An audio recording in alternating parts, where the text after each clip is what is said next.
Bismillahirrahmanirrahim. Assalamualaikum warahmatullahi wabarakatuh. Selamat malam dan salam sejahtera. Apa khabar semua penonton? Alhamdulillah kita bertemu sekali lagi di Khamis malam Jumaat. Semestinya rancangan Bual Bicara Agama nombor 1 negara, rancangan paling lama bertahan di Malaysia, semestinya Forum Perdana Ehwal Islam. Malam ni cukup istimewa.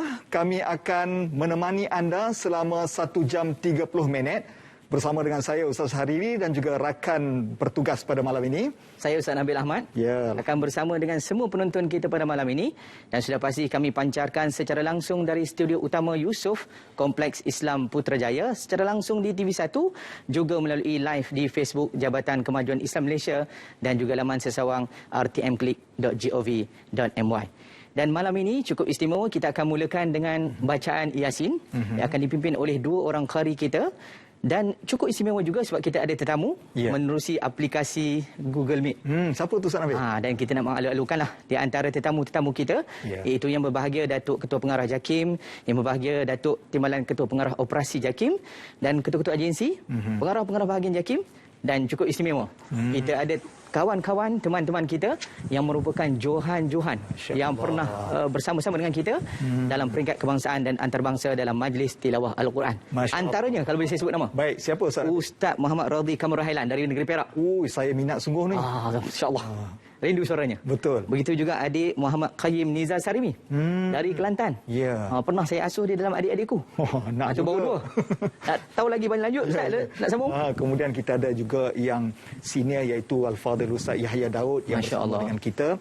Turut saya alukan iaitu Hajah Malina, kemudian ada Ustazah Suhaila, Ustazah Putri Kalimatun, kemudian ada saudari ataupun Farhatul Fairuzah, ikon Quran remaja. Masya Allah. Babai sikit ataupun lambai sikit.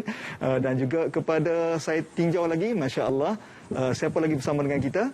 Semua saya sudah sebutkan namanya. Masya Allah. Tertinggal. Dan yang penting bersama dengan kita pada malam ini yang akan memimpin bacaan Yasin, iaitulah Al-Fadhil Ustaz Amir Rahman Abbas, Johan Majlis Tilawah Al-Quran peringkat antarabangsa tahun 2011, dan juga Al-Fadhil Ustaz Anwar Ghazali, Johan Qari Majlis Tilawah Al-Quran peringkat antarabangsa tahun 2012. Oleh itu, saya nak jemput kepada semua rakyat Malaysia yang berada di hadapan TV maupun live Facebook maupun live streaming untuk kita sama-sama membaca surah Yasin. Mudah-mudahan malam Jumaat ini Allah Subhanahu Wa Taala memakbulkan doa kita dan merahmati kita semua. Amin. Tafadhal. أعوذ بالله من الشيطان الرجيم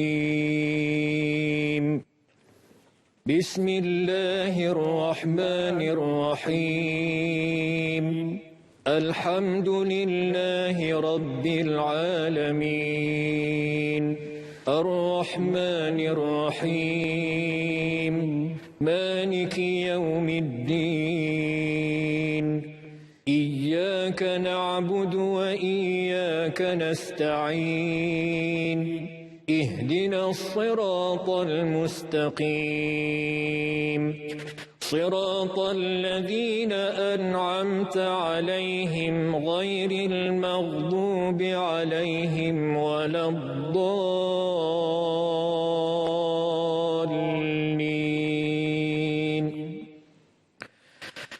بسم الله الرحمن الرحيم ياسين والقرآن الحكيم إنك لمن المرسلين على صراط مستقيم تنزيل العزيز الرحيم لتنذر قوما ما أنذر آباؤهم فهم غافلون لقد حق القول على أكثرهم فهم لا يؤمنون إنا جعلنا في أعناقهم أغلالا فهي إلى الأذقان فهم مقمحون وجعلنا من بين أيديهم سدا ومن خلفهم سدا فأغشيناهم فهم لا يبصرون وسواء عليهم أأنذرتهم أم لم تنذرهم لا يؤمنون إنما تنذر من اتبع الذكر وخشي الرحمن بالغيب فبشره بمغفرة وأجر كريم إنا نحن نحيي الموتى ونكتب ما قدموا وآثارهم وكل شيء أحصيناه في إمام مبين واضرب لهم مثلا أصحاب القرية إذ جاءها المرسلون إذ أرسلنا إليهم اثنين فكذبوهما فعززنا بثالث فقالوا إنا إليكم مرسلون قالوا ما أنتم إلا بشر مثلنا وما أنزل الرحمن من شيء إن أنتم إلا تكذبون قالوا ربنا يعلم إنا إليكم لمرسلون وما علينا إلا البلاغ المبين قالوا إنا تطيرنا بكم لئن لم تنتهوا لنرجمنكم وليمسنكم منا عذاب أليم قالوا طائركم معكم أئن ذكرتم بل أنتم قوم مسرفون وجاء من أقصى المدينة رجل يسعى قال يا قوم اتبعوا المرسلين اتبعوا من لا يسألكم أجرا وهم مهتدون وما لي لا أعبد الذي فطرني وإليه ترجعون أأتخذ من دونه آلهة إن يردني الرحمن بضر لا تغن عني شفاعتهم شيئا ولا ينقذون إني إذا لفي ضلال مبين إني آمنت بربكم فاسمعون قيل ادخل الجنة قال يا ليت قومي يعلمون بما غفر لي ربي وجعلني من المكرمين وما أنزلنا على قومه من بعده من جند من السماء وما كنا منزلين إن كانت إلا صيحة واحدة فإذا هم خامدون يا حسرة على العباد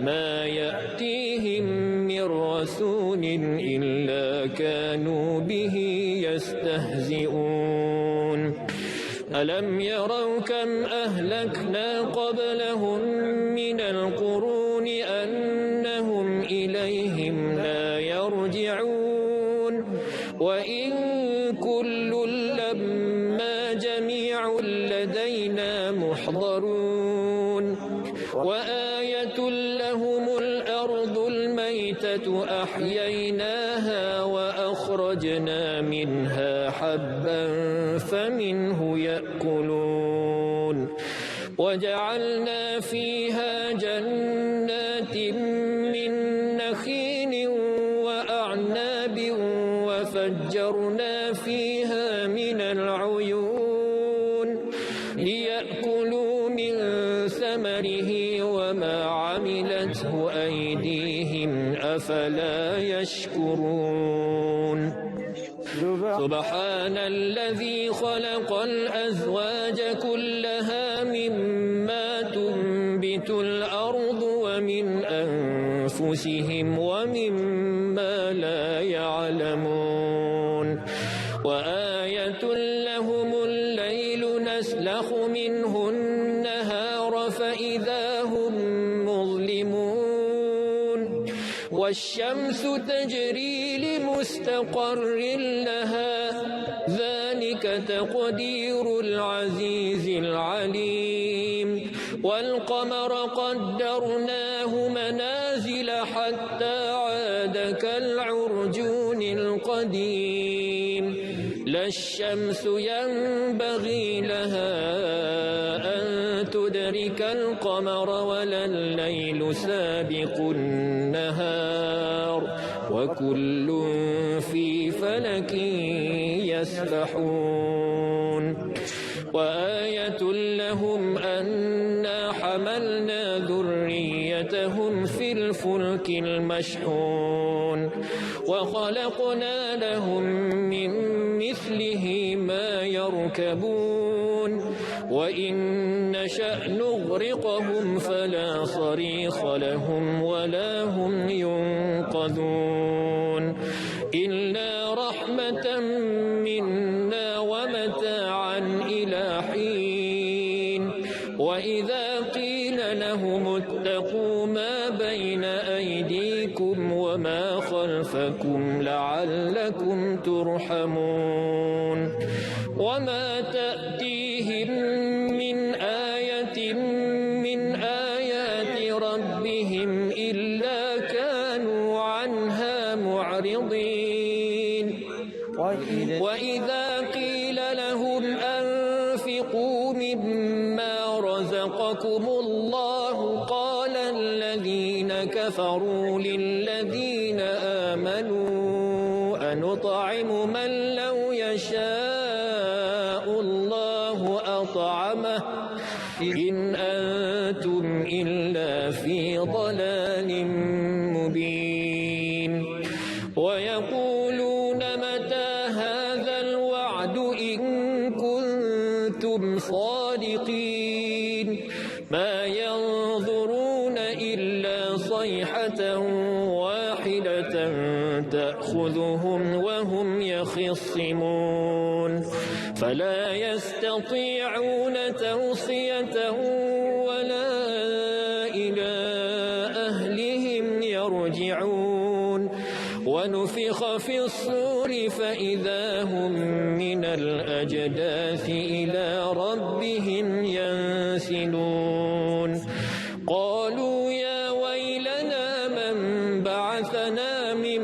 مرقدنا هذا ما وعد الرحمن وصدق المرسلون إن كانت إلا صيحة واحدة فإذا هم جميع لدينا محضرون فاليوم لا تظلم نفس شيئا ولا تجزون إلا ما كنتم تعملون إن أصحاب الجنة اليوم في شغل فاكهون هم وأزواجهم في ظلال على الأرائك متكئون لهم فيها فاكهة ولهم ما يدعون سلام قولا من رب رحيم وامتازوا اليوم أيها المجرمون ألم أعهد إليكم يا بني آدم ألا تعبدوا الشيطان إنه لكم عدو مبين وأن اعبدوني هذا صراط مستقيم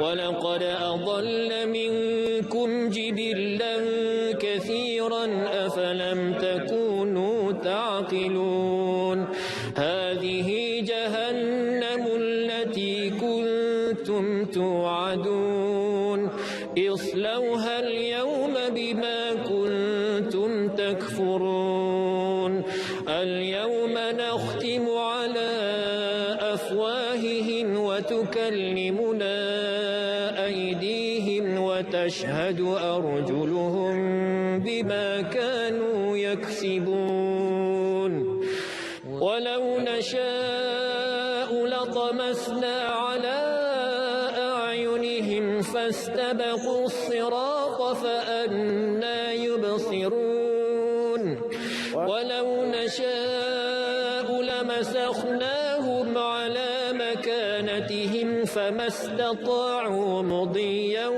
ولا يرجعون ومن نعمره ننكثه في الخلق أفلا يعقلون وما علمناه الشعر وما ينبغي له إن هو إلا ذكر وقرآن مبين لينذر من كان حيا ويحق القول على الكافرين أولم يروا أنا خلقنا لهم مما عملت أيدينا أنعاما فهم لها مالكون وذللناها لهم فمنها ركوبهم ومنها يأكلون ولهم فيها منافع ومشارب أفلا يشكرون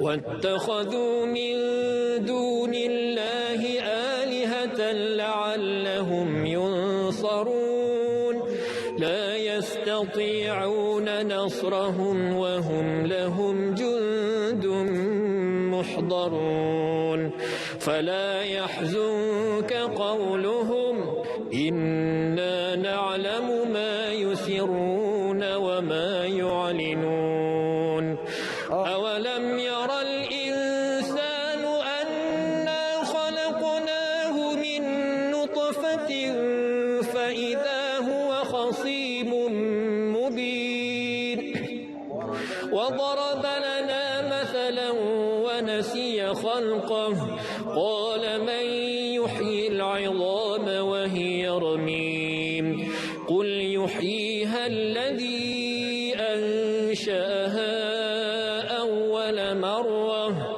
وهو بكل خلق عليم الذي جعل لكم من الشجر الأخضر نارا فإذا أنتم منه توقدون أوليس الذي خلق السماوات والأرض بقادر على أن يخلق مثلهم بلى وهو الخلاق العليم إنما أمره إذا أراد شيئا أن يقول له كن فيكون فسبحان الذي بيده ملكوت كل شيء وإليه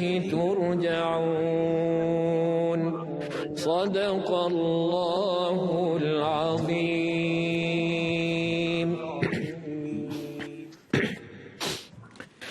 أعوذ بالله من الشيطان الرجيم. بسم الله الرحمن الرحيم.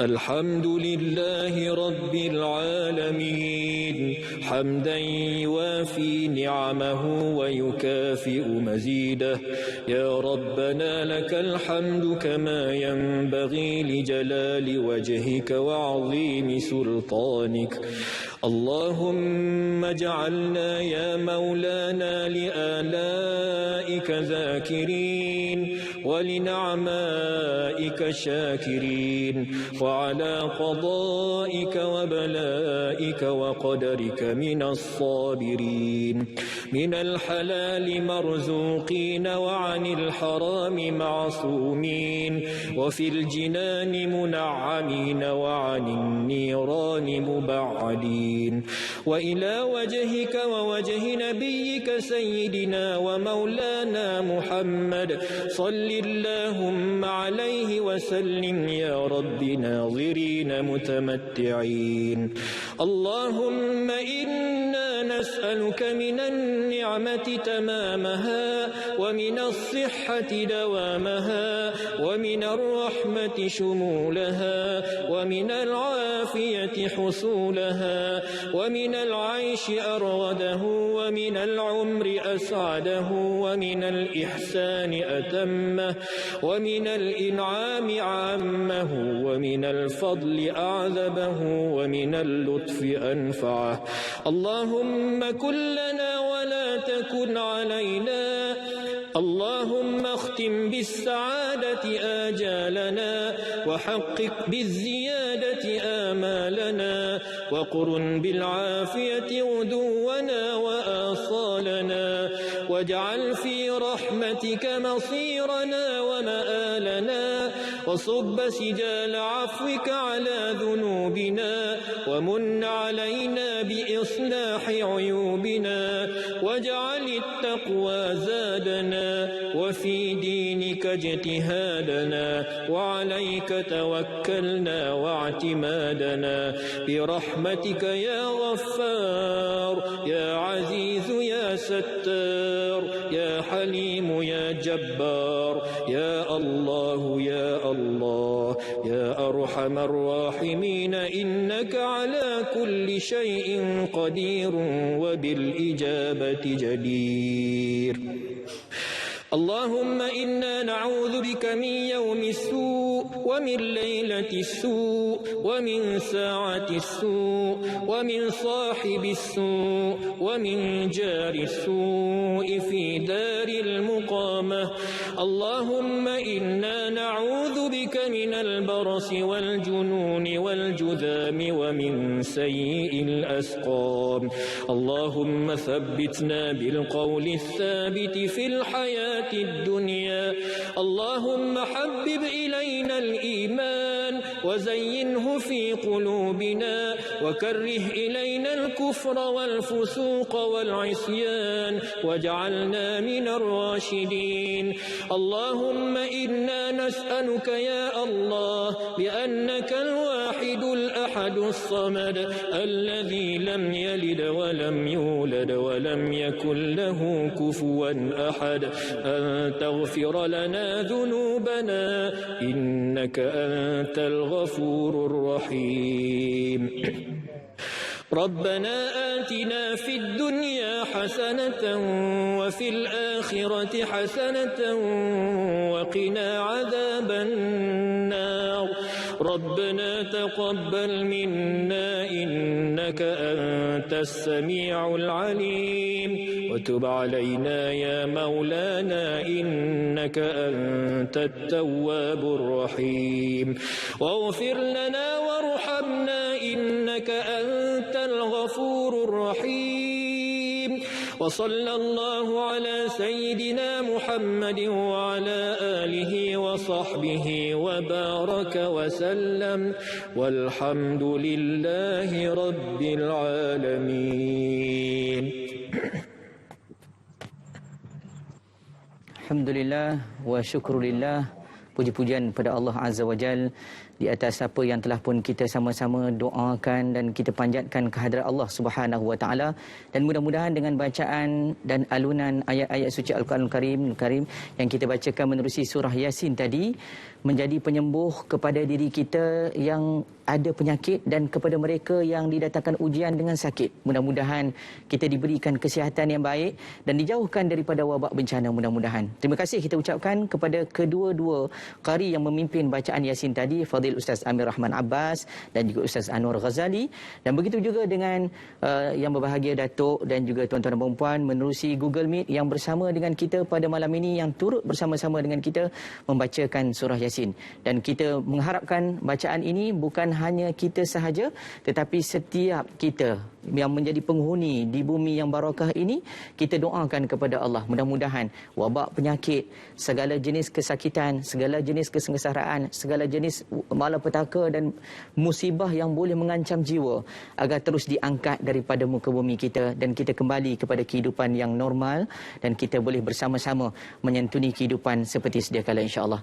Apapun tuan-tuan dan puan-puan yang dirahmati Allah sekalian, forum perdana pada malam ini akan bermula seketika nanti dan kita mengharapkan kepada tuan-tuan dan puan-puan untuk terus bersama dengan kami kerana kupasan pada malam ini cukup menarik dan dua orang ahli panel yang cukup istimewa kami tampilkan untuk anda.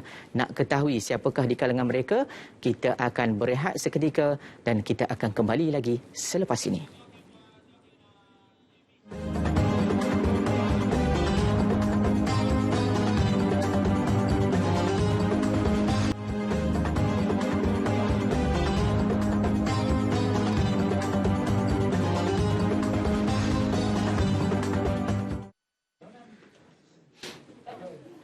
Alhamdulillah, kita bertemu semula di Forum Perdana Ehwal Islam.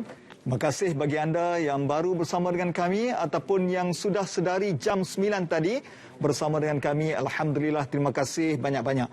InsyaAllah pada malam ini, 1 jam seterusnya, kita akan mulakan bicara wara kita pada malam ini di atas satu topik yang telah kita pilih, iaitu langit yang sama. Saudara penonton yang dikasihi sekalian, hidup kita ini duduk di dalam petak geografi negara masing-masing. Gunung kita adalah gunung kita, tidak berkongsi dengan negara yang lain. Begitulah tanah, air dan apa sahaja yang berada di bawah. Namun apabila kita mendongak ke atas, kita akan berkongsi nikmat yang sama. Matahari, bulan dan langit yang sama. Itulah analogi perumpamaan perkongsian nikmat, penyatuan dan perpaduan itu sendiri. Dan dalam saat pandemik COVID-19 ini, tentulah kita memerlukan kepada penyatuan dan perpaduan atas nama satu keluarga. Nobody is safe until everyone is safe. Tidak ada yang selamat sehingga semuanya selamat.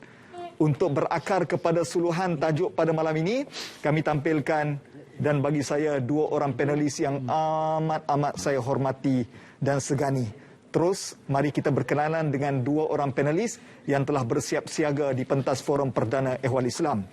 Di sebelah kiri saya, iaitu Yang Berhormat Senator Tuan Haji Idris bin Ahmad, Menteri di Jabatan Perdana Menteri Hal Ehwal Agama. Assalamualaikum warahmatullahi wabarakatuh. Waalaikumsalam warahmatullahi wabarakatuh. Saya ni membawa salam dan juga pesanan daripada teman-teman di grup Facebook suami masa apa hari ini. Dia kata bila YB nak post aktiviti terbaru, dia kata rindu. Nanti lepas siap dapur kita buat. Masya Allah. Tapi alhamdulillah kemesraan dan juga sifat peribadi YB yang begitu mesra yang sangat disenangi. Terima kasih banyak YB kerana bersama dengan kita. Sama. Dan bergandingan dengan yang berhormat pada malam ini, iaitulah yang berbahagia Datuk Dr. Nur Hafizah binti Musa, pensyarah kanan di UTM Jalan Semarak. Assalamualaikum Datuk. Waalaikumsalam warahmatullahi wabarakatuh. Agak-agak kalau challenge masak dengan YB boleh ke Datuk? Kita cubalah. InsyaAllah. Tapi malam ni kita nak berforum lah InsyaAllah. Bagi anda yang sedang menonton kami, anda boleh memilih 3 saluran, sama ada menonton di TV1 seperti sekarang ini ataupun melalui live Facebook di Jabatan Kemajuan Islam Malaysia. Terima kasih yang bersama dengan kami Tuan Isa, Tuan Azhar, Cik Noh yang telah menitipkan ruangan komen. Teruskan menumpahkan ruangan komen maupun anda selesa untuk menonton di live streaming rtmclick.gov.my. Pilih mana sahaja yang anda mahukan. Baik, saya nak mulakan perbincangan ini dengan Yang Berhormat Menteri terlebih dahulu. topik dan tema yang kita pilih pada malam ini, YB, adalah penyatuan ummah dan juga keluarga Malaysia. Kalau kita sebut soal perpaduan ummah, ini bukan satu terma baru. Saya fikir telah banyak dibicarakan dalam pelbagai wahana maupun perbincangan. Dan ia boleh dibincangkan dalam pelbagai dimensi. Ia boleh masuk dalam penyatuan ummah dalam aspek politik, boleh juga masuk dalam isu penyatuan ummah ekonomi, juga kalau dalam kerangka fatwa hukum, juga boleh dilihat dalam aspek kerjasama antarabangsa. Namun kalau saya tanya kepada YB sendiri, apa yang boleh YB definisikan dalam soal penyatuan ummah? Silakan. Assalamualaikum warahmatullahi wabarakatuh. Alhamdulillah wassalatu wassalamu ala Rasulillah wa ala alihi wa sahbihi ajma'in. Yang saya kasihi Tuan Moderator, yang saya hormati Al-Fadilah Dr. Nur Hafizah Musa, dan tuan-tuan sidang penonton yang saya hormati sekalian. Apabila kita berbicara berkenaan dengan soal hal yang berhubung kait dengan perpaduan ummah, saya malam ni saya lebih fokus kepada soal perpaduan di kalangan manusia. Walaupun kita boleh berbicara panjang, tapi oleh kerana masa yang begitu singkat pada malam ni, untuk kita bicaranya ialah hal yang berkaitan dengan soal perpaduan dari kalangan manusia. Khususnya kita melihat di dalam konteks negara kita sendiri. Sebagaimana Allah Subhanahu wa taala menyebut dalam Al-Quran, "Wa min ayatihi khalqus samawati wal ard wa ikhtilafu alsinatikum wa alwanikum inna fi zalika laayatin lil alamin." Surah Rum ayat 22. Di antara tanda-tanda kekuasaan Allah Subhanahu wa taala ialah ia menjadikan langit dan juga bumi. Wa ikhtilafu alsinatikum, yang menjadikan berbagai-bagai, maksudnya ialah lahjah, bahasa yang kita ucapkan, dan juga warna kulit. Ini di antara tanda-tanda kekuasaan Allah Subhanahu wa taala.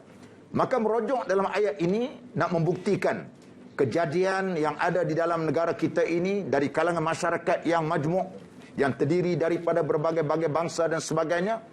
Maka sudah tentulah di sana perlu kita wujudkan satu bentuk wahdatul ummah.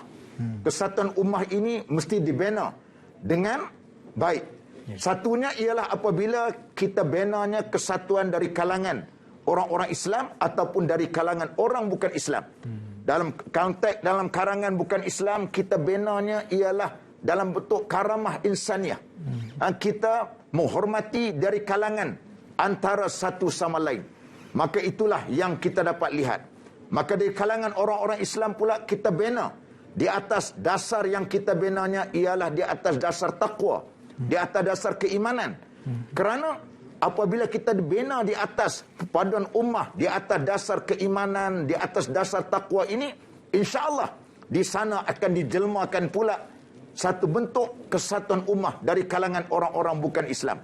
Kerana tuan-tuan yang dirahmati Allah Subhanahu wa taala, kerana Islam dia meraihkan kehidupan kita ini yang berbagai-bagai citra warna, yang berbagai-bagai citra bangsa yang wujud dari kalangan kita. Namun begitu, di sana ada jalan penyelesaian yang baik. Penyelesaiannya ialah kita hidup dalam keadaan yang harmoni, dalam keadaan yang aman, damai, kerana kita memikirkan untuk kita mewujudkan satu wahdatul ummah ini. Kita sedar kita adalah daripada bapa yang sama. Ya ayuhan nasu taqu rabbakumul ladzi khalaqakum min nafsin wahidah. Wahai manusia, naklah kamu, takutlah kamu kepada Allah Subhanahu wa taala yang menjadikan kamu daripada satu, iaitu daripada Adam dan juga daripada Hawa.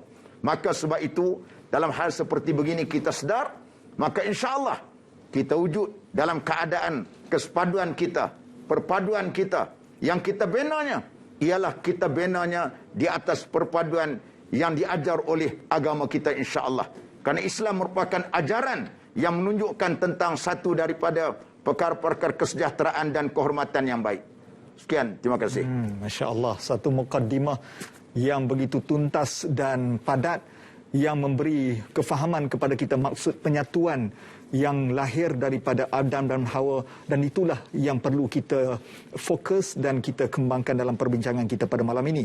Saya nak lanjutkan soalan kedua kepada yang berbahagia, Datuk Doktor. Kalau Wabi sebutkan tadi bahawa kita asal ini daripada satu keturunan, iaitu Adam dan Hawa. Namun kalau kita sorot dalam sejarah umat Islam, terutama sekali dalam sirah Nabi Muhammad sallallahu alaihi wasallam, di tanah Arab maupun di Madinah itu terbelah dengan kabilah-kabilah. Dan orang Arab begitu terkenal dengan kabilah A, kabilah B, kabilah Qainuqa, kabilah Qairuzah, kemudian Bani Nadir dan sebagainya. Namun apabila Nabi tiba di Madinah, Nabi menghapuskan nama-nama kumpulan ini dan disatukan atas nama Ansar dan Muhajirin dan akhirnya dijadikan satu ummah. Di Malaysia, kita pernah cuba elemen ini dengan atas nama bangsa Malaysia, tapi belum berjaya. Mungkin doktor boleh huraikan kepada kita, apa resepi kejayaan yang digunakan oleh Nabi kita hingga berjaya menyatukan ummah? Silakan. Baik, terima kasih Ustaz Hariri. Bismillahirrahmanirrahim. Alhamdulillah wassalatu wassalam ala Rasulillah wa ala alihi wa ashabihi wa mawalah. Alhamdulillah, yang dihormati lagi disegani guru saya, yang berhormat Senator Tuan Haji Idris bin Ahmad, Ustaz Hariri sebagai moderator pada malam ini, seluruh penonton-penonton, peminat-peminat setia Forum Perdana Ehwal Islam TV1. Mudah-mudahan semua kita dalam keadaan yang sejahtera, dalam keadaan yang Allah angkat musibah yang berlaku kepada kita semua, insya-Allah. Jadi berbalik kepada soalan daripada Ustaz Hariri tadi, bertanya tentang resepi. Ya, ini resepi, insya-Allah Ustaz Hariri. Ada dua yang saya nak sebutkan pada malam ini. Ya, mungkin kita selalu mendengar tentang bagaimana usaha Rasulullah sallallahu alaihi wasallam seperti pembinaan masjid, ya, Piagam Madinah, At-Ta'khir dan sebagainya. Tapi pada malam ini kita lihat kepada dua perkara, iaitu yang pertama sekali adalah keteladanan kepimpinan yang tinggi yang telah ditunjukkan oleh baginda Rasulullah sallallahu alaihi wasallam. Sebenarnya sahabat-sahabat sekalian, ini adalah perkara yang serius untuk kita lihat. Sebab dunia hari ini ia berhadapan ataupun bergelut dengan krisis keteladanan pada pelbagai peringkat, Ustaz. Maknanya bukan saja kita kata, bila kita sebut pelbagai peringkat, daripada rumah tangganya, pemimpin rumah tangga ni suami, ya, dibantu oleh isteri. Begitu juga, ya, kalau di institusi ke dalam jabatan, dalam masyarakat, ya, dalam negara.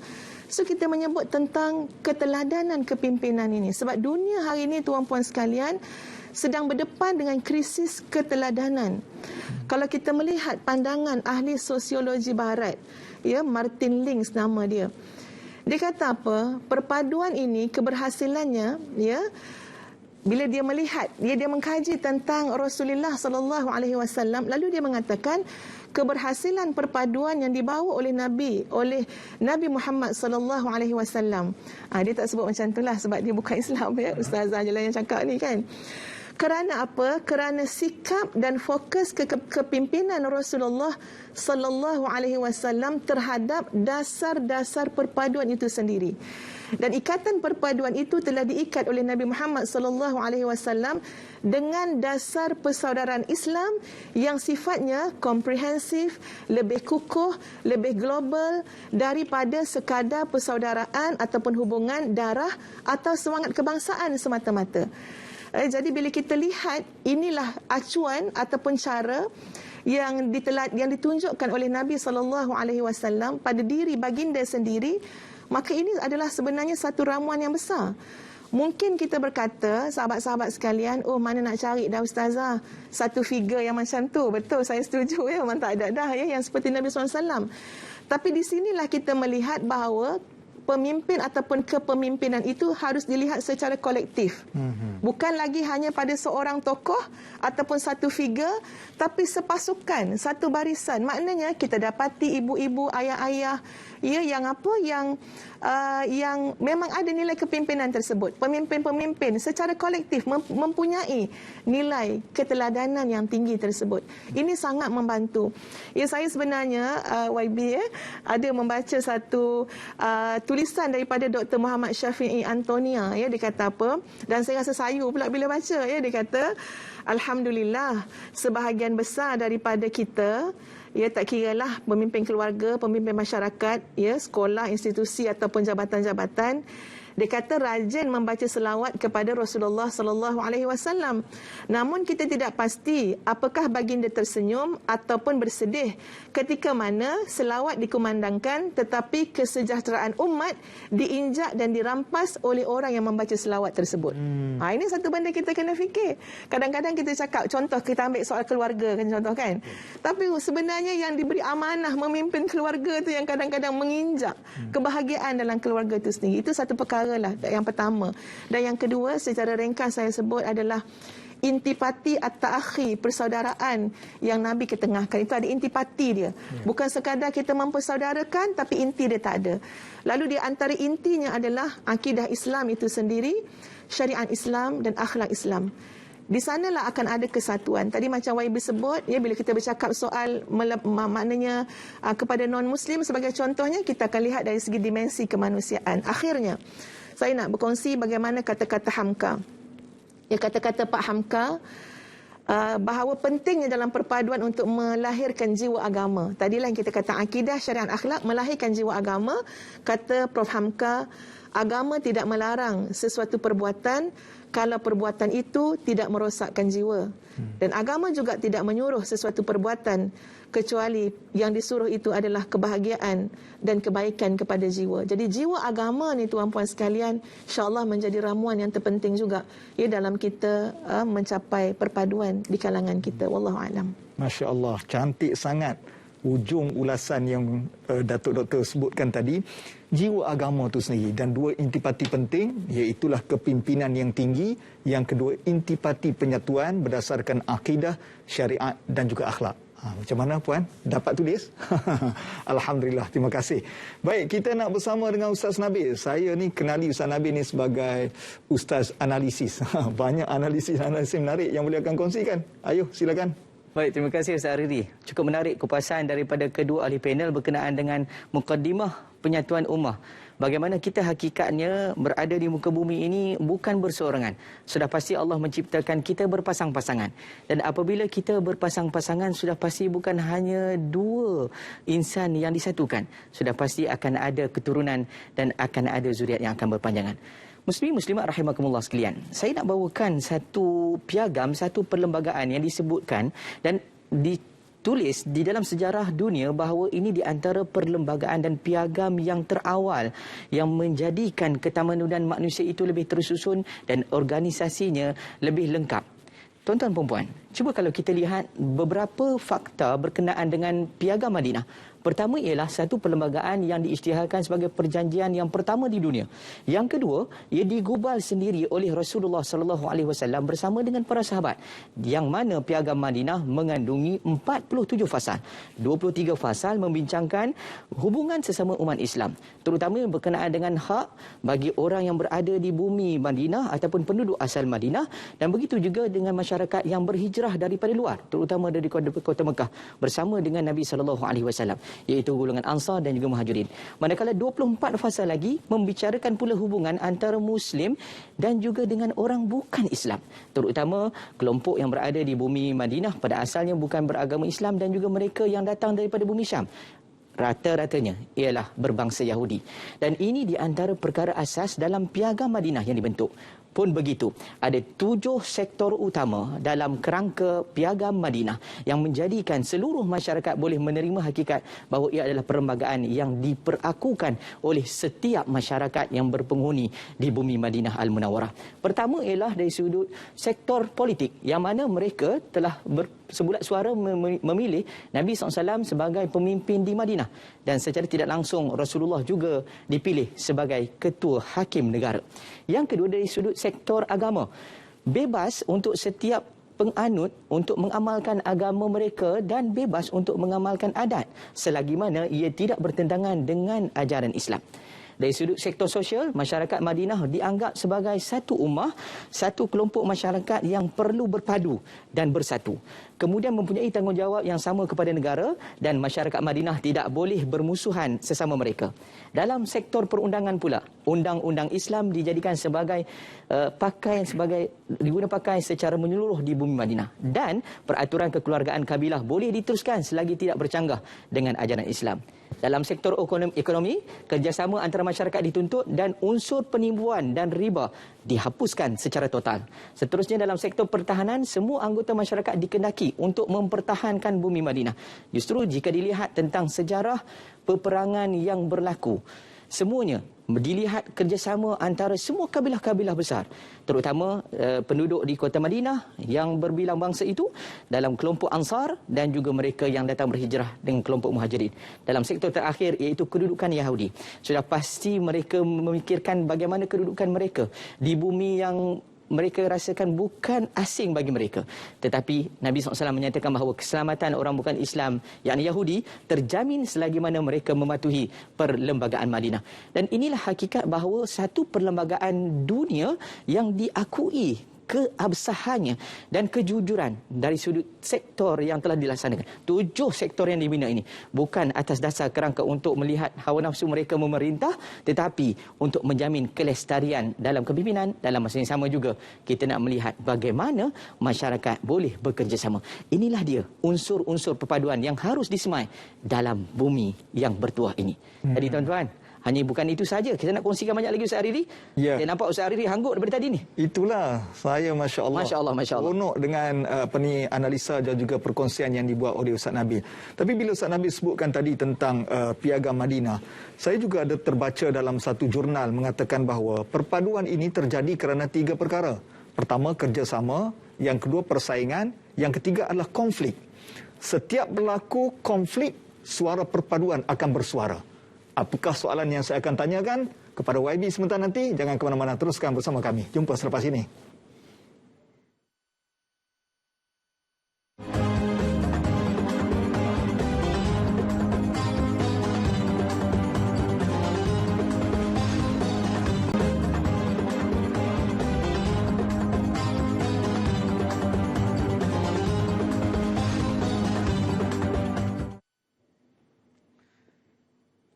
Alhamdulillah kita bertemu semula di forum perdana Ehwal Islam. Malam ini kami bersiaran sejak daripada jam 9 malam menganjak sampai jam 10.30 malam. Oleh itu anda kena terus setia bersama dengan kami. Malam ini bicara kita di atas tajuk Langit yang Sama, tema penyatuan ummah dan keluarga Malaysia yang menjadi akar perbincangan kita pada hari ini. Macam mana tuan-tuan dan puan-puan? Saya nampak ada yang panaskan kopi, makin bersemangat untuk menonton forum kita malam ini. Terima kasih banyak-banyak. Sebelum kita berhenti rehat, saya gantung satu soalan tentang isu persaingan, konflik dan juga kerjasama. Kalau kita sorot dalam sejarah negara kita, apabila berlaku konflik, suara perpaduan akan berbicara. Pada 13 Mei 1969, satu isu kaum telah berlaku di negara kita, maka timbullah suara perpaduan atas nama Rukun Negara tahun 1970. Pada tahun 90-an berlaku pula pertempuran ataupun perselisihan di antara agama. Maka cadangan suara perpaduannya Sekolah Wawasan tahun 1998. Sekarang ini berlaku pula konflik baru namanya pandemik COVID-19. Dan suara perpaduannya adalah keluarga Malaysia. Ini saya nak alih soalan ini kepada yang berhormat. Adakah kita perlu ada konflik dulu baru kita nak bersatu? Dan mungkin apa tawaran yang boleh diberikan keluarga Malaysia dalam kita nak pernyatuan dalam isu pandemik ni, YB? Silakan. Okey, terima kasih kepada Fadil Tuan Moderator. Allah Subhanahu Wa Taala menyebut dalam Al-Quran, wala tanaza'u fatafshalu wa tazhaba rihukum. Jangan kamu bertelagah, nanti kehebatan kamu akan hilang. Maka kalau nak menyebut supaya kita ni, patah Melayu pun selalu sebut, dah terhantuk baru tergadah. Kalau boleh kita tak maulah terhantuk dah. Cukuplah. Ya. Pada kita ialah perkara-perkara seperti begini tidak sepatutnya berlaku. Kalau kita berpecah, sebagaimana juga seperti mana ibarat lidi. Satu lidi tak mampu untuk nak buat apa-apa. Tapi apabila dikombinkan lidi yang banyak, maka sampah-sampah sarap ini akan dapat dibuang ataupun ditolak. Maka dengan sebab itu, sudah cukup kepada kita untuk kita berlakunya konflik ataupun berlakunya pertelagahan dari kalangan kita. Maka dengan sebab itu, bertepatan dengan tema yang dibawa oleh Yang Amat Berhormat Perdana Menteri kita, Datuk Seri Ismail Sabri, yang bawa keluarga Malaysia. Maka di dalam hal ini, saya diamanahkan sebagai Menteri di Jabatan Perdana Menteri Hal Ehwal Agama. Dalam ucapan sulung saya 1 hari bulan September, yang telah memperkenalkan pelan intervensi agensi agama mendepani COVID-19 ataupun disebut sebagai piagam C-19. Di mana di bawah tema yang saya bawa ialah bersama agensi Islam menyantuni keluarga Malaysia mendepani COVID-19. Ada 5 inisiatif mantap yang saya nak fokuskan itu. Cuma saya ringkaskan. Yang pertamanya ialah pemantapan mental, jasmani dan juga rohani. Yang kedua ialah sistem pendidikan Islam. Dan yang ketiganya ialah institusi kekeluargaan, sosial, komuniti Islam. Dan yang keempatnya institusi masjid dan surau. Dan yang kelimanya sosial ekonomi ummah. Harapan saya ialah supaya 14 agensi Islam yang di bawah Menteri Jabatan Perdana Menteri sama-sama mengembelingkan tenaga. Alhamdulillah tadi saya telah pun berjumpa dengan semua 14 agensi tadi untuk final, kerana janji saya ialah saya nak dalam masa 10 hari. Alhamdulillah 9 hari dah siap. Masya Allah. Hebat. Saya ucap tahniah lah. Terima kasih kepada semua agensi yang berada di bawah saya yang telah pun siap, dan insya-Allah kita akan letakkan di dalam template kita supaya ianya akan jadikan sebagai satu yang boleh kita buat pengukuran dalam masa 100 hari. Ada plan yang kita buat ialah perancangan kita 100 hari dan ada untuk jangka panjang. Dan saya ucap terima kasih kerana kita nak mengisi apa yang dikatakan sebagai keluarga Malaysia yang kita harapkan supaya kita adalah merupakan agensi yang akan melaksanakan dan kita memenuhi untuk memastikan supaya keluarga Malaysia ini dapat kita bina dengan baik dan sesuai dengan cita rasa kita yang diletakkan oleh agama kita seperti mana disebutkan oleh Al-Fadilah Dr. Nur Hafizah Musa tadi. Terima kasih. Maknanya YB, keluarga Malaysia ni tidak terasinglah daripada konsep dan juga matlamat Islam itu sendiri. Ya. Dan itulah yang kita nak gabungkan supaya dapat gerakkan agensi agama. Maknanya 10 hari ni sudah ada plannya YB ya? Ya. Masya Allah. Ini satu perkembangan yang sangat menarik. Saya nak pergi kepada Datuk-Doktor Sepuluh Alam. Bila sebut tentang inisiatif, tentang matlamat semua ni, dia adalah satu plan yang cantik. Tapi kadang-kadang dia terganggu dengan namanya media sosial ni. Media sosial ni saya tengok asal-asal dulu, Doktor. Dia adalah tujuannya untuk eratkan silaturahim, kenalan lama. Dulu saya ingat mula-mula saya kenal media sosial ni Friendster. Doktor pernah main Friendster dulu? Sampai sekarang tak pernah dengar lagi, Ustaz. Tak pernah dengar? Masya Allah. Allah mulianya, Doktor. Nampak saya ni lara sangat dah ni. Saya dulu ada Friendster tapi password dah lupa dah lah. Tujuannya adalah untuk kawan, persaudaraan sebagainya. Tapi sekarang ini dia jadi sebagai satu kanser perpaduan. Di situlah maki hamun, di situlah pecah belah dan sebagainya. Mungkin doktor boleh setuju dengan saya. Adakah doktor setuju bahawa media sosial ini adalah kanser perpaduan? Kalau setuju, kenapa? Kalau tak setuju pun, kenapa? Silakan doktor. Kena jawab setuju tak setuju dulu. Betul. Okey, kita bincang dulu baru kita bagi jawapan lah. Baik. Ya, untuk mengatakan ia 100% kanser perpaduan juga adalah sesuatu yang saya tidak bersetuju lah. Ya, sebab media sosial ini sebenarnya manfaatnya sangat besar. Cuma tadi bila dengar Ustaz Hariri sebut ya, dalam ada platform-platform media sosial yang menjadi tempat di mana masing-masing meluahkan dengan segala bentuk luahan hanya semata-mata kadang-kadang untuk mencari kepuasan diri, ya, sampai tidak memikirkan akibat dan sebagainya.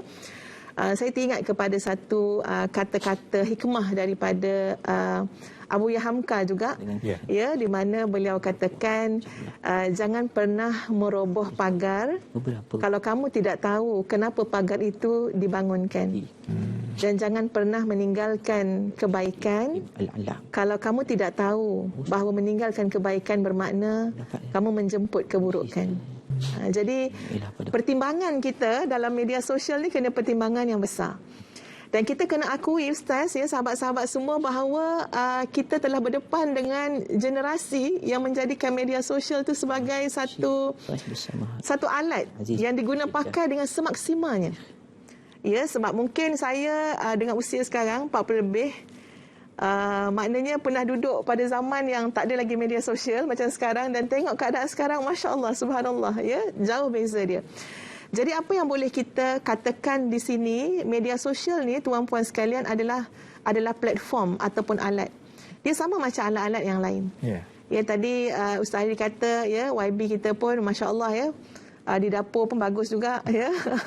Jadi banyak peralatan tu kat dapur tu. Ya, ada pisau lah kan, ya. Jadi sama macam alat seperti pisau ni. Pisau ketika mana digunakan untuk perkara yang bermanfaat, dia akan jadi manfaat. Ketika mana digunakan untuk tujuan yang salah dan cara yang salah, dia mendatangkan mudarat. Jadi anak-anak, generasi muda, kita semua dalam penggunaan media sosial, kita kena ingat, boleh jadi dia akan meruntuhkan pagar perpaduan yang telah dibina. Ya, dan meninggalkan sifat-sifat yang utama tadi boleh menyebabkan kepada kemudaratan kepada perpaduan yang telah kita bina. Sifat utama telah banyak dijelaskan dalam Al-Quran dan juga sunnah Nabi SAW. Contoh, macam mana Nabi mengajar tentang menjaga hati manusia dalam perpaduan. Seorang laki-laki yang mengatakan kepada Nabi SAW, ya, saya mencintai sahabat saya tu, saya sayangkan dia. Nabi tanya dia, kamu dah cakap belum dengan kawan kamu? Kamu bagi tahu tak dekat dia yang kamu sayang kepada dia? Dia kata belum. Lalu Nabi kata, pergilah kepadanya dan khabarkanlah bahawa kamu menyayangi dia. Hari ini tuan-puan sekalian, kita dah ada platform. Kita ada platform untuk mengungkap, ya, mengungkap rasa kasih kita kepada saudara-saudara kita. Jadi gunakanlah platform media sosial ini dengan sebaik-baiknya. Dua perkara penting, tujuan dan cara, dan etika, cara ataupun etika dalam menggunakan media sosial ini akan menjadi maknanya membantu untuk media sosial itu digunakan dengan sebaik-baiknya.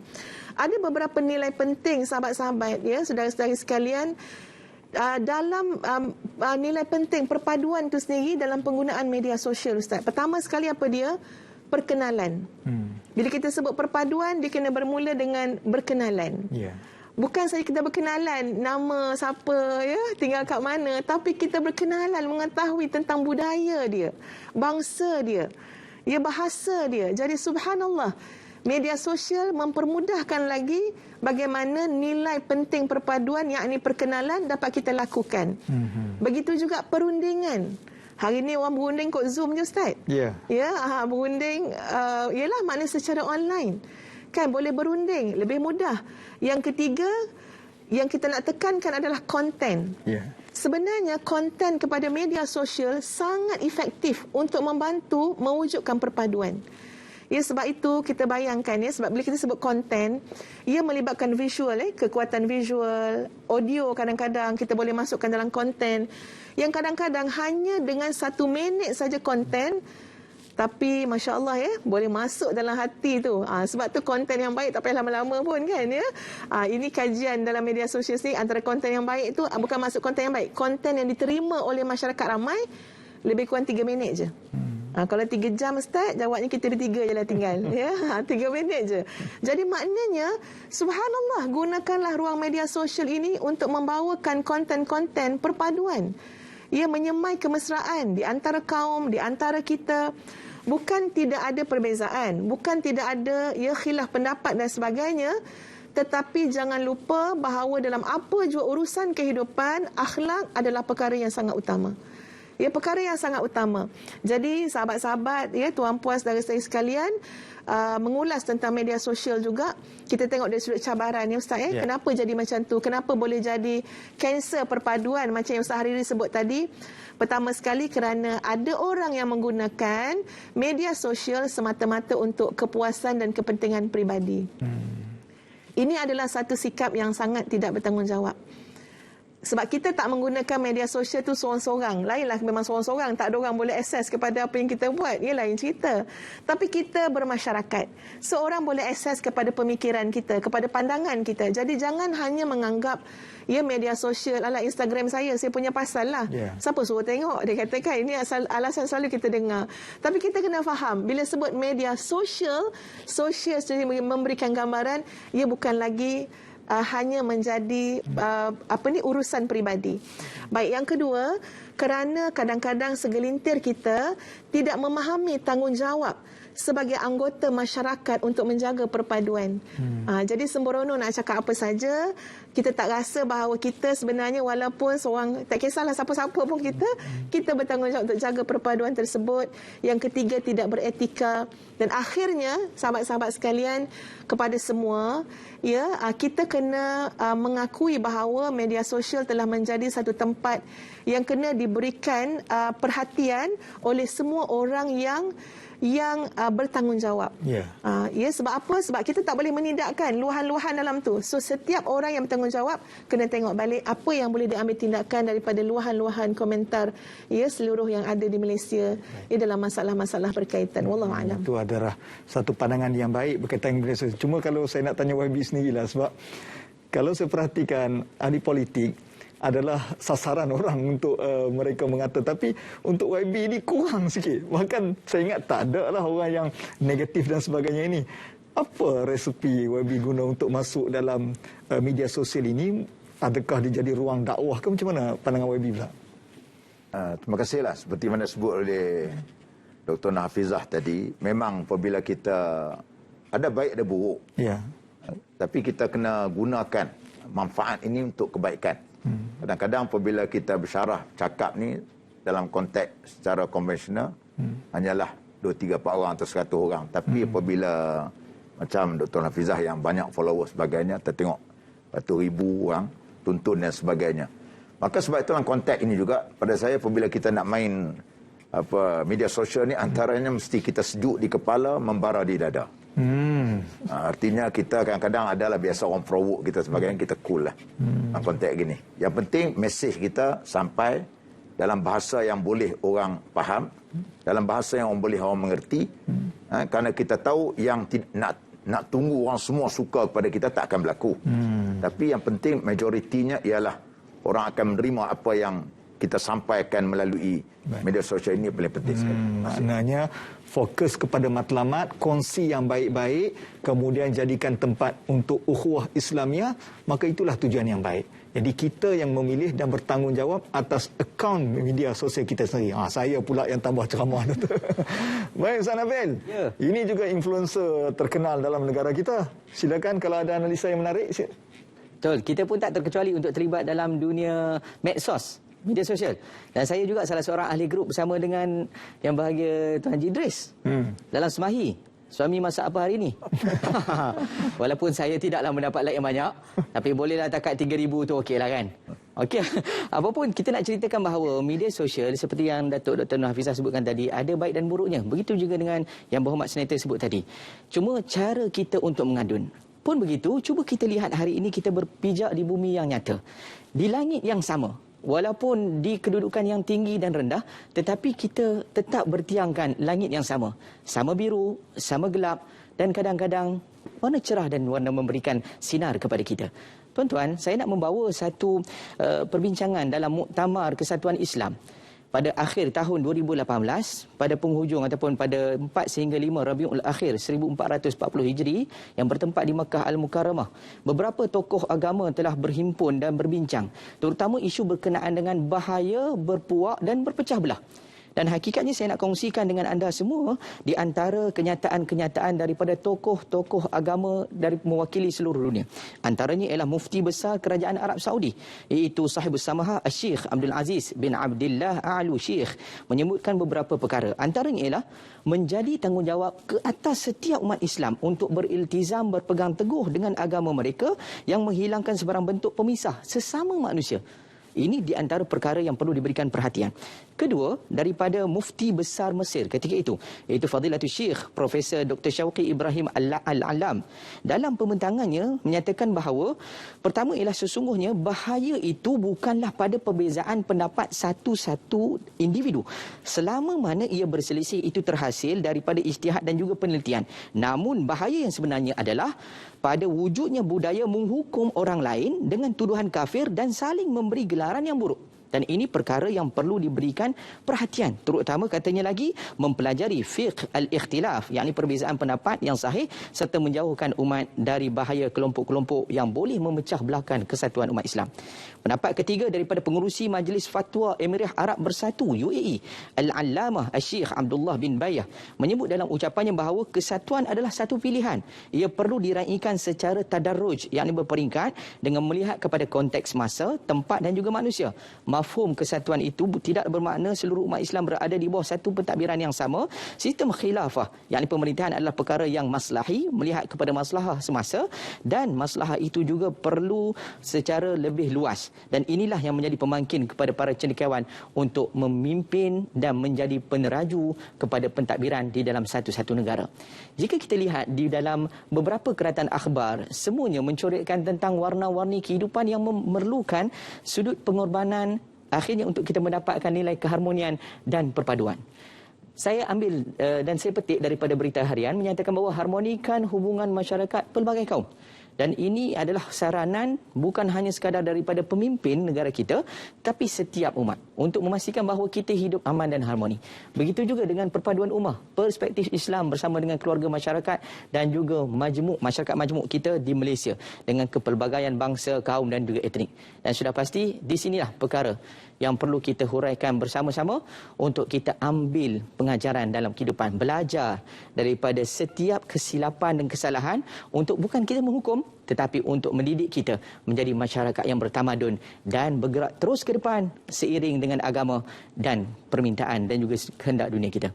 Ustaz Aridi, saya rasa cukup kongsikan untuk media sosial. Saya serah kembali pada Ustaz Aridi. Baik, Alhamdulillah, satu perkongsian yang menarik yang telah disampaikan oleh Ustaz Nabil. Saya seolah-olah macam nak terus berhenti rehat, tapi saya tak puas nak tanya juga soalan ini sebelum kita berhenti rehat. Mungkin saya nak tanya kepada Ustazah terlebih dahululah. Mungkin bagi Datuk-Doktor boleh hurai, tadi Yang Berhormat telah sentuh soal inisiatif mantap.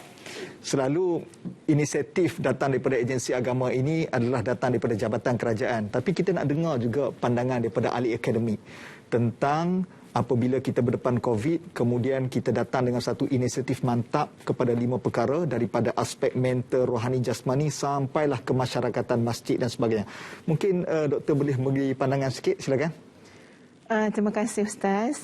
Pertama tahniah pada Yang Berhormat Senator. Ya, maknanya baru sehari 2 hari dah keluar dengan satu gagasan yang pada saya kena satu gagasan yang sangat baik dan kita semua kena menerimanya dan menjayakannya, terutama agensi-agensi yang terlibat ya di bawah Jabatan Perdana Menteri, di bawah Hal Ehwal Agama. Jadi bila kita tengok kepada inisiatif mantap ya, apa yang boleh saya katakan adalah ia sangat berkait sebenarnya dengan arkanul hayah, dengan rukun-rukun kehidupan manusia itu sendiri. Di mana di sana adanya hifzun nafsi, hifzul mal. Betul ya YB ya? Mana ada di sana tentang hifzuddin, hifzun nasab, akal dan sebagainya.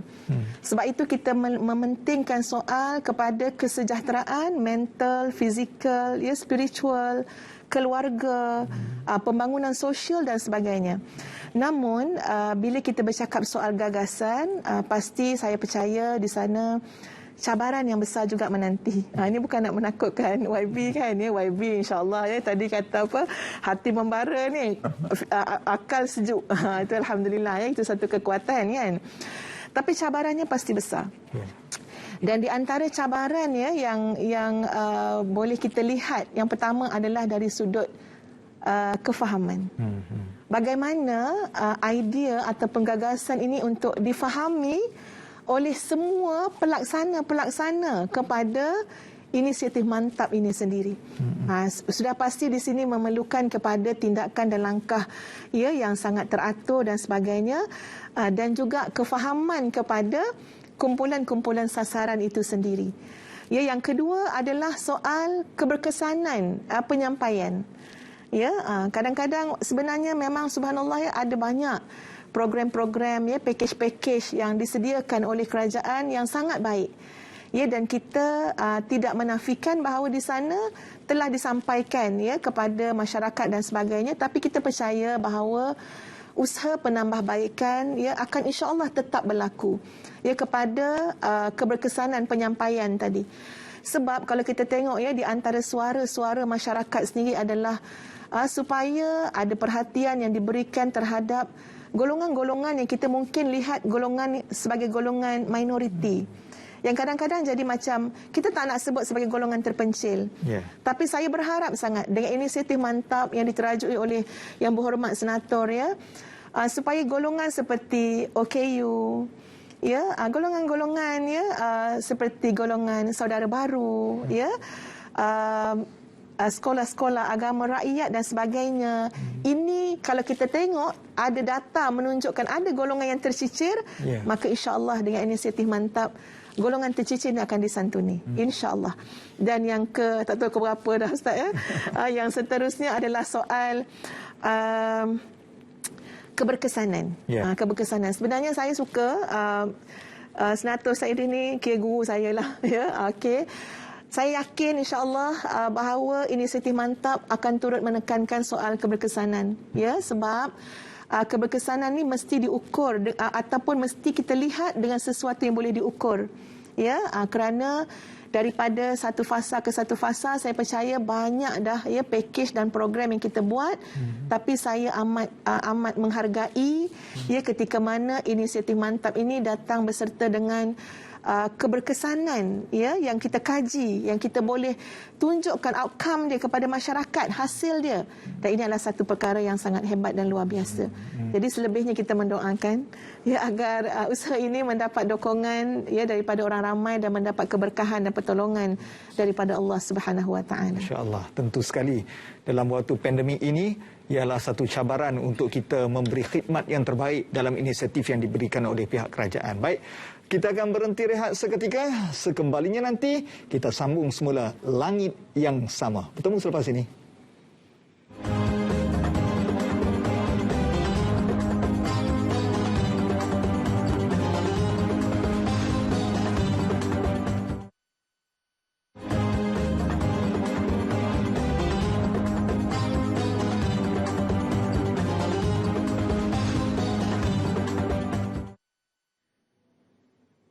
Alhamdulillah, kita bertemu semula di Forum Perdana Ehwal Islam. Terima kasih banyak-banyak kepada anda yang menonton kami.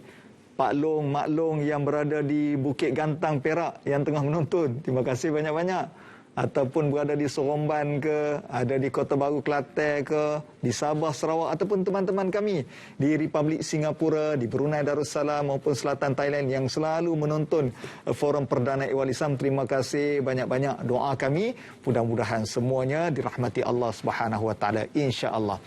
Mungkin ada tanya, tak habis lagi ke forum, selalu pukul 10 dah habis. Malam ni kita lanjutkan sampai 10:30 malam untuk kita berbicara tentang topik kita malam ni, tentang penyatuan ummah dan keluarga Malaysia. Baik, saya nak pergi kepada Yang Berhormat Menteri. Ialah bila kita sebut soal perpaduan, selalu kalau dalam ceramah-ceramah lah Yang Berhormat, kita akan sebut tentang kenangan, keagungan, kekaguman sejarah Islam.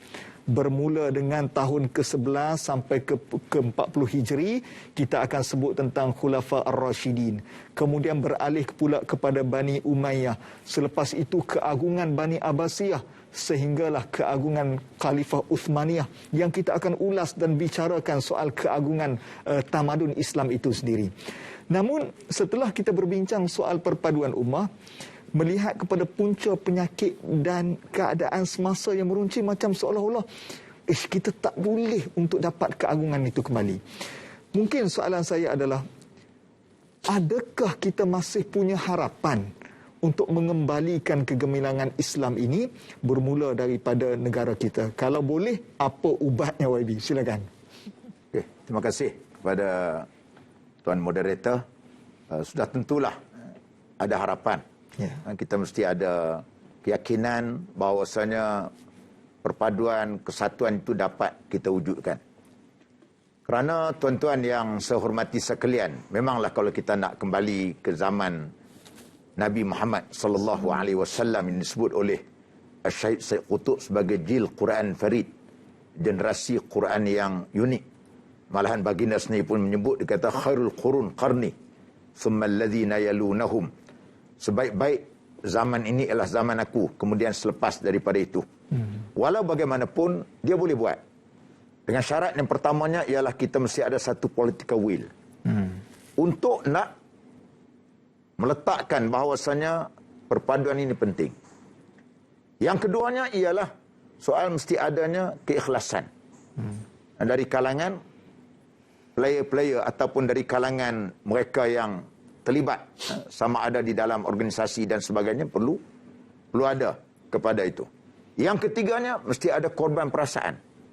Dan tentulah kadang-kadang sejarah-sejarah lama, sejarah-sejarah kita lihat dulu, kalau ingat benda-benda yang lama itu, memang sudah tentu perpaduan tidak akan wujud. Macam suami isteri lah. Kalau mereka tu duduk, bila bergaduh tidak akan berlaku rojok kalau duduk ungkit kisah lama.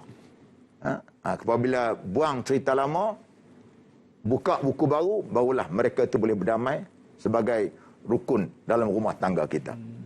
Maka tuan-tuan yang saya hormati sekalian, dalam hal seperti begini kita dapat lihat Allah Subhanahu Wa Taala menyebut yang kita hendaknya ialah memang nak menyatukan kita ni ialah Allah, bukan manusia.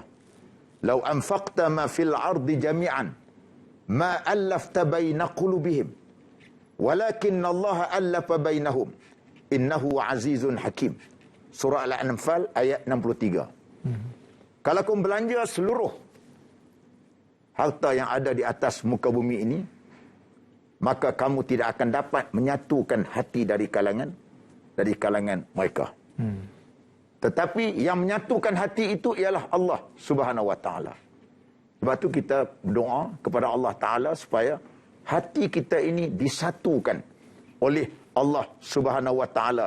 Barulah boleh apabila kita bercakap dan impian kita ini berjaya. Maka dalam konteks yang saya nak terjemahkan juga dalam konsep keluarga Malaysia ini, saya nak relatekan dengan rukun usrah yang sering selalu kita baca, yang sering kita amalkan, yang pernah disebut oleh Syahid Imam Hassan Al-Banna, di mana ada rukun usrah. Yang pertama ialah ta'aruf. Artinya bila kita bicara tentang keluarga Malaysia ini, kita kena kenal, mengenal. Antaranya ialah kita kenal jiran tetangga kita. Sama ada mereka itu dari kalangan bangsa apa, agama apa. Ini benda yang perlu kita kenal. Ataupun rakan sepejabat dengan kita, sama ada sebangsa Melayu ataupun seagama dengan kita, ataupun lain bangsa, lain agama, yang perlu kita ada ta'aruf. Perlu ada konteks kenal, mengenal dari kalangan kita. Kerana disebut orang kata apa, tak kenal maka tidak cinta. Yang kedua, tafahum. Maksudnya ialah dalam konteks keluarga Malaysia ini, kita kena kenal pantang larang dia. Adat istiadat dia, budaya dia. Dan di sana kita adanya tafahum dari kalangan kita dengan mereka. Ataupun kita dengan saudara seagama kita, ataupun dengan saudara yang bukan seagama dengan kita. Kerana Islam lebih-lebih lagi, kerana dia ajar. Kerana ajaran Islam ni katakan ajaran selamat. Ajaran keharmonian yang mengajar masyarakat tu dengan diturunnya rahmah daripadanya. Kalau kita bicara bab berkenaan dengan jiran, misalnya kita katakan. Bab jiran, di sana ada 3 hak. Kalau jiran itu dari kalangan saudara kita, dia ada 3 hak. 1 hak jiran, Satu hak sebagai saudara Islam. Satu lagi hak dia tu sebagai saudara kita dalam adik-beradik. Kalau bukan saudara mara kita, dia ada 2 hak. Dan saya nak tekan sini juga. Agama kita juga menekankan, kalau bukan Islam, dia ada juga satu hak, iaitu hak sebagai hak jiran.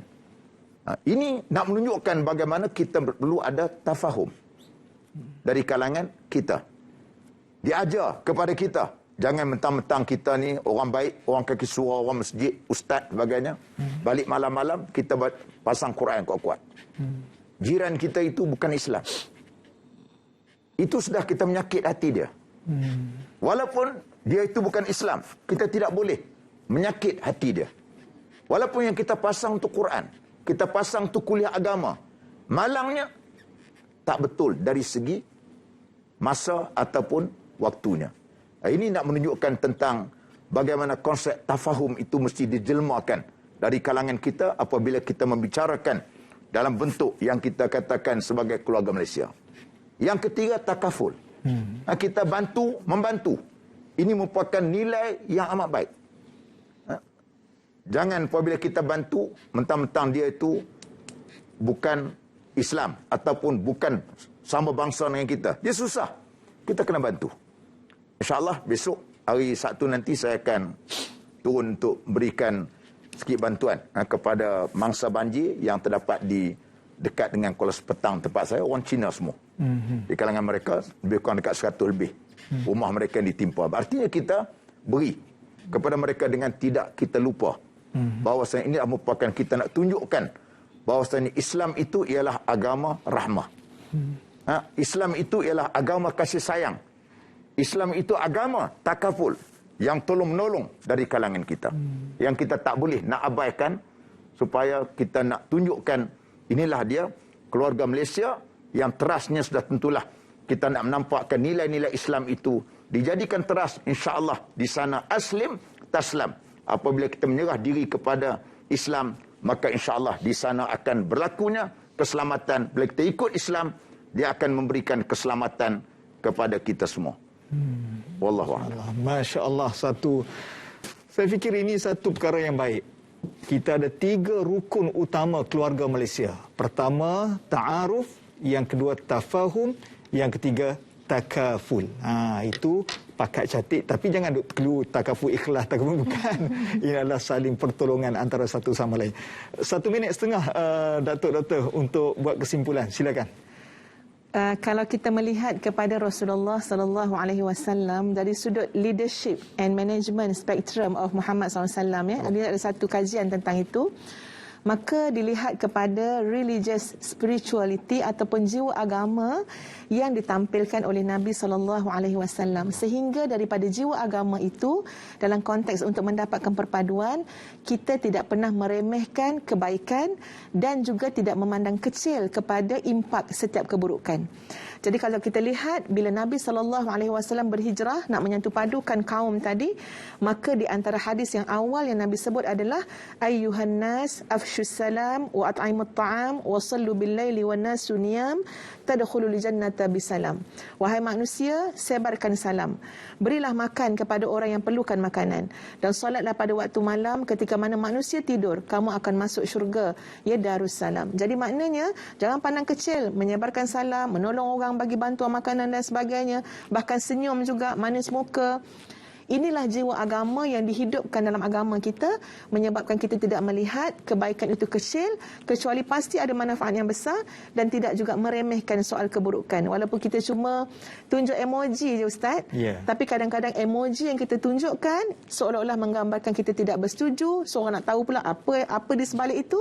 Semua itu adalah tanggungjawab kita bersama-sama untuk menjaga perpaduan kerana kita berada di bawah langit yang sama. Alhamdulillah. Terima kasih kepada yang berbahagia Datuk Dr. Nur Hafizah binti Musa, dan juga yang berhormat Tuan Haji Idris bin Ahmad, Menteri di Jabatan Perdana Menteri Hal Ehwal Agama, kerana sudi bersama kita malam ini. Turut terima kasih kepada sahabat saya Ustaz Nabil, dan kepada anda yang menonton kami pada malam ini selama 1 jam 30 minit.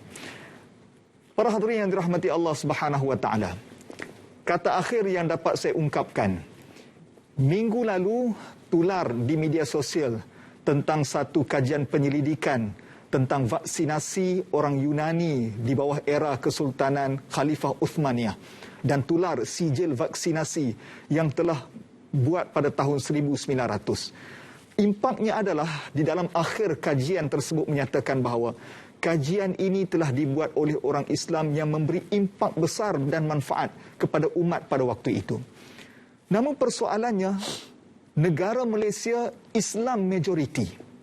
Kekuatan negara ini adalah kekuatan umat Islam. Namun persoalannya, apa sudah jadi dengan umat Islam? Di manakah kesatuan kita?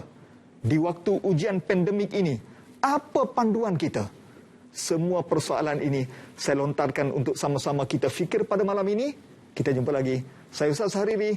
Assalamualaikum warahmatullahi wabarakatuh.